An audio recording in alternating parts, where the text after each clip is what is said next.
Hello students, नमस्कार। मेरा प्यार भरा आदाब, सत श्री अकाल, good morning, good afternoon, good evening. आप जहाँ पर भी हैं, मैं आपको आज electric field due to infinite long wire के बारे में बताने वाला हूँ। तो बने रहिए, लगे रहिए मेरे साथ, और मैं ये 100% कहता हूँ कि कुछ ना कुछ तो आपको सिखा कर जाऊँगा, जिससे आपको कॉन्फिडेंस महसूस होगा, है ना। So we are going to talk about, हम बात करेंगे electric field at a point due to infinite long thin wire, है ना। बहुत लंबा वायर जो इलेक्ट्रिक फील्ड एक पॉइंट पे डिस्ट्रीब्यूटेड चार्ज के बारे में, तो इससे आपका डिस्ट्रीब्यूटेड चार्ज और मजबूत होगा और गॉस लॉ भी आपको समझ में आएगा। सो चलिए हम करना चाहते हैं ये। So let's go. देखिए, ये एक इनफाइनाइट लॉन्ग वायर हम मान लेते हैं और हमारे को यहाँ पर इलेक्ट्रिक फील्ड निकालना है। ये एक पॉइंट है, ठीक है। ये हमने इलेक्ट्रिक, इसके ऊपर देखिए पॉजिटिव चार्जेस हमने ऐसे ऐसे ऐसे ऐसे लीनियर चार्ज डिस्ट्रीब्यूशन, क्योंकि थिन वायर हमने माना, और ये इन्फिनिटी से इन्फिनिटी तक ऐसे जा रहा है, ठीक है। तो हमने यहाँ पर क्या करा कि एक छोटा सा पोर्शन dx हमने यहाँ पे कंसिडर कर लिया, ठीक है। इसे dx मान लिया हमने, और इसके ऊपर जो चार्ज है वो dq है, ठीक है। अब ये यहाँ से लेके यहाँ तक, है ना, ये जो डिस्टेंस है यहाँ से लेके यहाँ तक ये x है, और यहाँ से लेके यहाँ तक ये डिस्टेंस y है, ठीक है। ये और ये पॉइंट P है जिसके ऊपर हमारे को इलेक्ट्रिक फील्ड निकालना है, इस पूरी वायर की वजह से, है ना। और ये डिस्ट्रीब्यूटेड चार्ज है, तो अब डिस्ट्रीब्यूटेड चार्ज की वजह से इस पॉइंट P पे इलेक्ट्रिक फील्ड कैसे निकलेगा। So let's go ahead and try to find out that. Okay, so here देखिए lambda is equal to dq upon dx होता है, हमें पता है ना, we know that, isn't it? So हम dq को यहाँ से ये भी लिख सकते हैं lambda dx, okay? दिख रहा है ना, दिख रहा आपको, lambda dx भी हम लिख सकते हैं, है ना।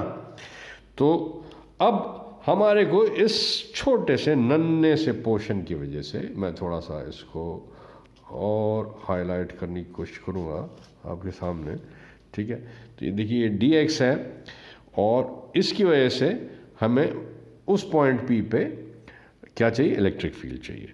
तो dx की वजह से छोटा सा नन्हा सा बच्चा चुनमुन इलेक्ट्रिक फील्ड प्रोड्यूस होगा, है ना, होगा ही नहीं होगा।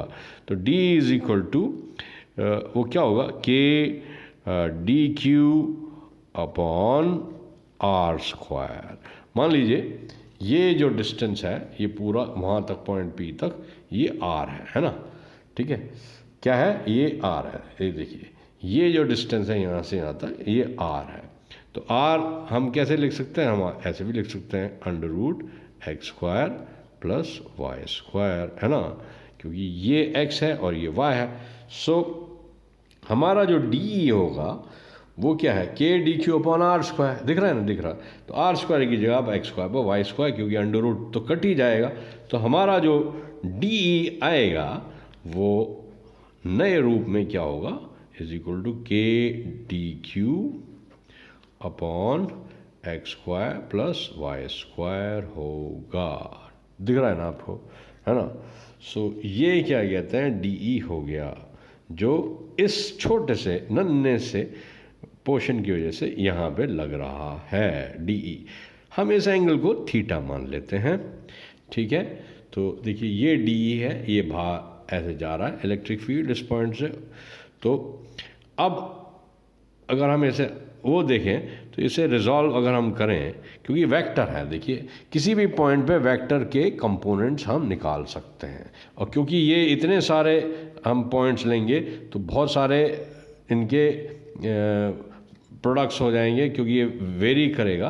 तो इसलिए हम यहाँ पे इसे कंपोनेंट के फॉर्म में लिखेंगे। हमेशा ये याद रखिए, जब भी वेक्टर होगा किसी पॉइंट पे और अगर वो डिस्ट्रीब्यूट हो रहा है तो उसके कंपोनेंट्स आप निकाल लें।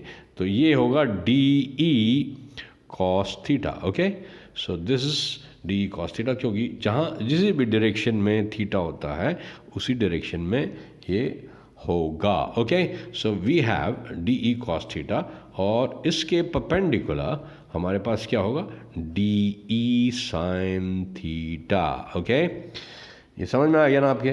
तो ये यहाँ से यहाँ तक हमारा काम बन गया।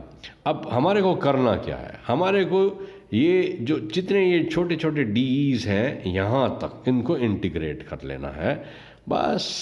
फिर हमारा जो है बिल्कुल आसान काम हो गया। अब देखिए ये जो डी क्यू है इसे हम यहाँ लैम्डा डी एक्स रख सकते हैं। तो चलिए हम इसको सॉल्व करने की कोशिश करते हैं। ठीक है, तो देखिए डी ई क्या हो गया, डी ई हो गया के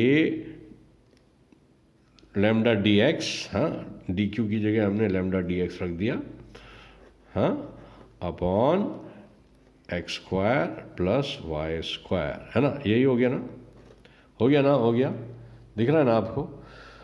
अच्छा जी, अब आप ये देखिए यहाँ पे जो ये जो कंपोनेंट है ये वाला जो कि एक्स डायरेक्शन में लग रहा है ये कैंसिल हो जाएगा सिमेट्री से, बाय सिमेट्री। देखिए ये आधा पोर्शन दिया है तो इधर से भी जब हम इलेक्ट्रिक फील्ड कंसिडर करेंगे तो उसका डायरेक्शन इधर होगा, है ना, इस साइड में आएगा नहीं आएगा। देखिए ऐसे क्या कहते हैं, इस तरीके से यूं जाएगा, है ना, जाएगा नहीं जाएगा। मान लीजिए हम यहाँ पे पोर्शन कंसिडर कर लें और ये भी एंगल थीटा होगा, तो इसका जो परपेंडिकुलर कंपोनेंट होगा वो इस डायरेक्शन में होगा तो वो इसके बराबर होगा, तो ये कैंसिल हो जाएगा और नेट हमारे को इसी डायरेक्शन में फील्ड मिलेगा इस पॉइंट पी पे, यानी कि वो फील्ड ऐसे जा रहा है बाहर की तरफ यहाँ पे। ठीक है, तो ये जो पूरा वायर है इसकी वजह से इलेक्ट्रिक फील्ड इसी डायरेक्शन में होगा, ये बात समझ लीजिए, क्योंकि इस पॉइंट पे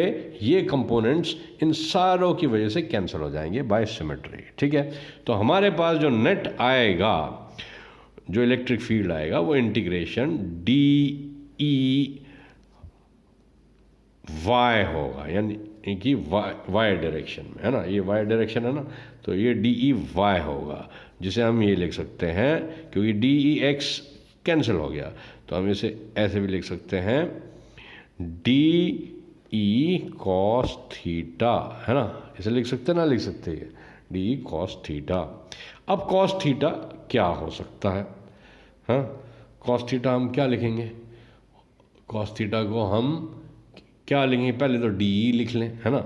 अब इसका पूरा इंटीग्रल देखिए, ये यहाँ से यहाँ तक हमें पता है ये इन्फिनिटी से नेगेटिव इन्फिनिटी से इन्फिनिटी जा रहा है, तो इंटीग्रल क्या होगा, माइनस इन्फिनिटी से इन्फिनिटी, डी की वैल्यू हम रख दें k lambda d x upon x square plus y square, है ना, और ये हो गया कॉस थीटा, है ना, राइट, गॉट इट। तो ये यहाँ तक आपके बात समझ में आ गई होगी, है ना, कि ये k lambda d x cos theta x square plus y square हो गया, है ना, राइट।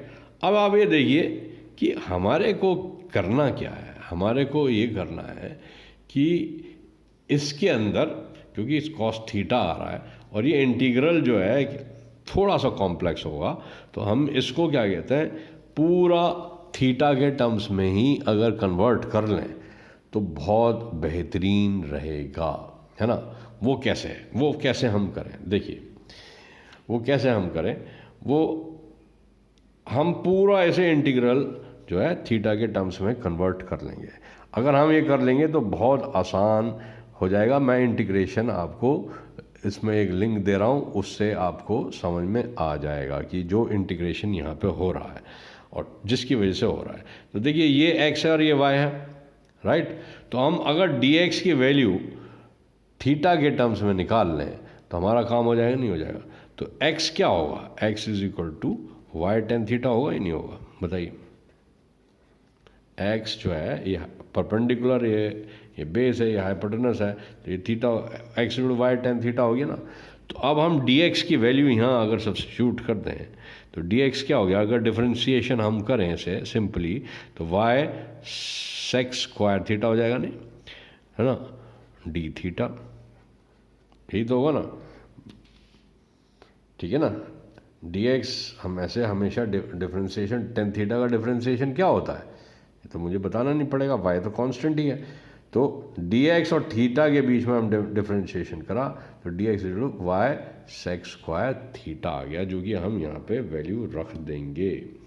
और ठीक है, और कॉस थीटा जो है वो आप रहने दें या उसकी वैल्यू, क्योंकि अब हमने सब थीटा के टर्म्स में कर दिया है मामला, तो हमारा तो काम हो गया।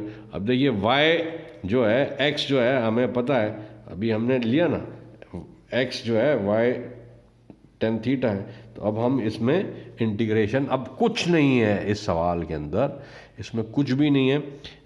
अब आप ये देखें, अगर माइनस इन्फिनिटी से इन्फिनिटी लिमिट दे रखी है और ये क्या कहते हैं इंटीग्रल, देखिए इवन इंटीग्रल है, तो ये क्या कहते हैं, हम इसको क्या करेंगे, हम इसको ऐसे लिख सकते हैं, ये माइनस इन्फिनिटी से इन्फिनिटी हम इसको ऐसे लिख सकते हैं ट्वाइस, ठीक है, ज़ीरो से इन्फिनिटी, हाँ, k lambda d x cos theta upon x square plus y square. समझ में आया नहीं आपके, हाँ, तो हम इसे ऐसे लिख सकते हैं, ये क्योंकि ये इवन है। इवन कैसे है, क्योंकि सब इसकी पावर 2 है, हाँ, ये मैं समझाऊंगा अभी आपको, मैं लिंक दूंगा कैसे इंटीग्रेशन हुआ ये, मैं आपको समझा दूंगा, ठीक है। अब देखिए ये सब्स्टिट्यूशन से होता है, ठीक है, ये इंटीग्रेशन सब्स्टिट्यूशन से होता है। अभी आप सिर्फ दिमाग में बिठा लें इसे, तो देखिए x is y tan theta, ये हम वैल्यू यहाँ पे सब्स्टिट्यूट कर देंगे और डी एक्स की वैल्यू हम यहाँ पे रख देंगे, बस हमारा काम हो गया। देखिए कैसे, देखिए तो ये 2 0 से इन्फिनिटी, ठीक है, के लैम्डा बाहर निकाल लो, है ना, के लैम्डा बाहर निकाल लीजिए, ये तो कांस्टेंट है, तो जो भी कांस्टेंट बाहर निकाल लीजिए। डी एक्स की जगह आप लिख दीजिए वाई सेक्स स्क्वायर थीटा, है ना, डी थीटा, और ये हो गया कॉस थीटा, हाँ, और नीचे क्या हो गया आपका, x की जगह y square tan square theta plus y square, यही होगा ना, ठीक है ना, यही तो होगा, 0 से infinity y square plus tan square y square. अब देखिए हमने एक चूक कर दी, वो क्या करी कि ये जो है हमने जब ये थीटा में कन्वर्ट करा तो हमारे को ये लिमिट भी चेंज करनी पड़ेगी, ये याद रखिए। जब भी क्या कहते हैं थीटा से कन्वर्ट करना है, जब भी हम यहाँ पे सब्स्टिट्यूशन करेंगे तो लिमिट भी चेंज करेंगे। तो यहाँ पे जो x, जब क्या कहते हैं x 0 है क्योंकि ये x के टर्म्स में है, तो थीटा क्या होगा, क्योंकि अब हम साहब थीटा के टर्म्स में ले रहे हैं, तो देखिए जब x इज इक्वल टू 0 है तो टेन थीटा क्या हो जाएगा, tan theta is equal to 0, that means theta is equal to 0। तो लिमिट जो लोअर लिमिट है वो 0 ही रहेगी। अच्छा, when x is equal to infinity है तो टेन थीटा क्या होगा, टेन थीटा आपका क्या इन्फिनिटी है ना, तो थीटा क्या हो गया, π/2 हो जाएगा, है ना, π/2 तो होगा ना, राइट।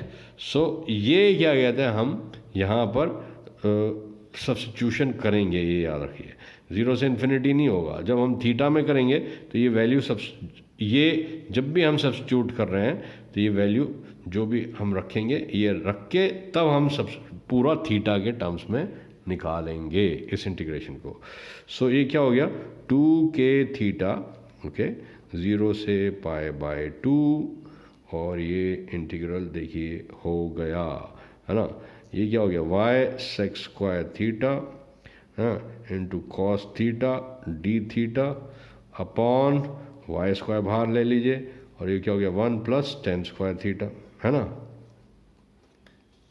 अब 1 + tan स्क्वायर थीटा क्या सेक स्क्वायर थीटा है, वाई से वाई घट गया, तो देखिए कितना इजी हो गया, 2k लैम्डा, सॉरी ये लैम्डा है, 2k लैम्डा अपॉन वाई, ये वाई से वाई घट गया, इससे वाई घट गया, ठीक है, सेक स्क्वायर से ये 1 + tan स्क्वायर थीटा भी सेक स्क्वायर होता है, तो इंटीग्रल कितना आसान हो गया, 0 से π/2 cos थीटा डी थीटा, है ना, 2k लैम्डा अपॉन वाई, 0 से π/2 cos डी थीटा। अब ये इसे कितना आसान है इसको सॉल्व करना, है ना।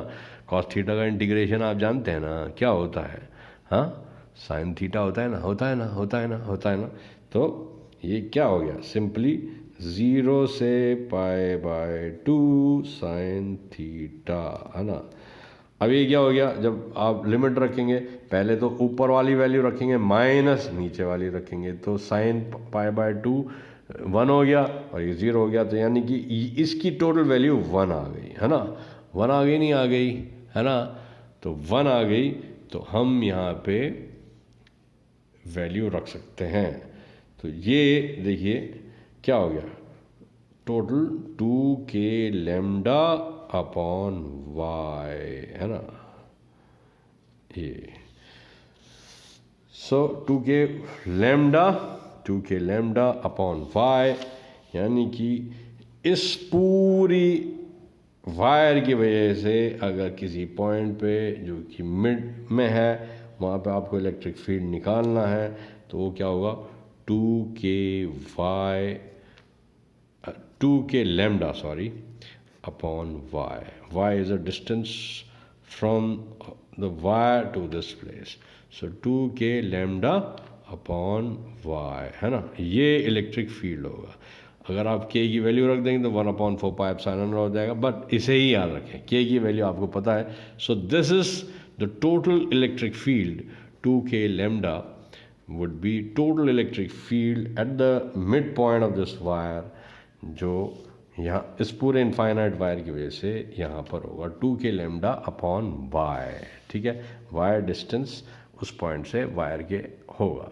सो ये याद भी रखिए, 2k lambda upon y. So all the best, good bye.